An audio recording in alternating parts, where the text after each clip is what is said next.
Welcome to my next video. It's about formations and how they work and where you can find them and the difference between wedge formations and phalanx formations. Um, if you want to research them, they're in your academy under Army Leadership. You have is this correct? Yeah, the first one you can research is the range formations and cavalry. Uh, uh, Range phalanx and cavalry phalanx, infantry phalanx. Everybody has unlocked when they start the game, so that's the first two you can unlock. Then further down you have the infantry wedge, ranged wedge, and cavalry wedge. If you want to change formations, you go to your profile or click on your hero in the bottom or in the top left, and then in the left row there's the button, and here you can change your formation. With an infantry phalanx, your infantry will be wounded first, then comes your cavalry, and then your range. So, like let's say you send an army out and all your infantry is killed, and next comes your cavalry.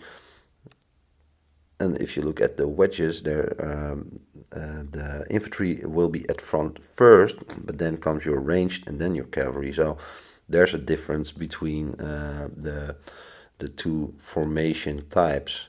If you go with a ranged phalanx, your range comes in first and will be wounded first. Same with cavalry, your cavalry will be wounded first.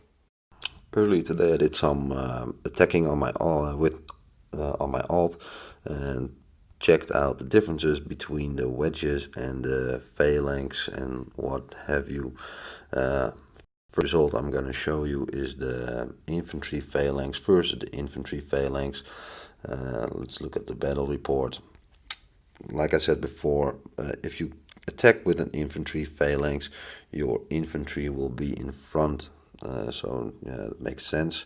So I took on 109 wounded and 73 dead, and I wounded 1,000 guards or infantry and 1,000 cavalry. And that's because the defending party is in an infantry phalanx, and as you've seen before, if you're in an infantry phalanx, you have your guards first, then comes your cavalry, and then your sniper. So that's why I destroyed those, and the snipers ran away because they were at the back of the formation. So wounded 109, 73 dead. If you look at the next report, that's the wedge versus the infantry phalanx, and I look at the battle report. I took on more wounded and more dead, and the receiving party is the same because the formation didn't change there. But I took on more wounded and more dead because the wedge formations should only be used when you're using different tier troops mixed in with your higher tier troops. So that's the next report I'm going to show you. This is an infantry phalanx versus the infantry phalanx. Look at the battle report. You can see tier 1 archers and tier 1 infantry, tier 1 cavalry mixed in with tier 3. And what you see here, the best to look at it is this way. I had 0 survivors on my tier 1 infantry, and then came in my tier 3 infantry. They took on some wounded. So let's look at the next report. This is the infantry wedge versus the infantry phalanx, and if you look here, my tier 1 had survivors, and I took on more tier 3 wounded. This is because when you attack with a wedge formation, the different tier troops will all be mixed in together at the front line.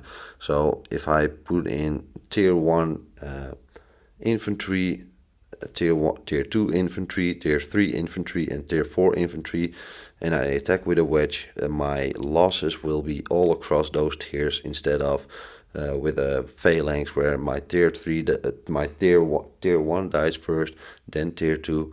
So that's a difference. Basically what you're doing, you're spreading the damage or exchanging more higher tiered wounded for longer duration of your meat shield. So if you attack with a wedge, your meat shields will survive longer because they won't take in the entire hit at first. And again, with like I explained in my previous video, if you're using, or if the enemy is in infantry phalanx or infantry wedge, you can counter that with a cavalry phalanx or cavalry wedge. If the enemy is in an ranged phalanx or ranged wedge, you counter that with infantry phalanx or wedge. And if the enemy is in the cavalry phalanx or wedge, you counter that with a ranged phalanx or wedge. So keep that in mind when you're getting attacked or attacking. If you don't know what phalanx or what formation the person is in, check the first report and change your formation accordingly. It also depends on what type of talents you have set up, of course.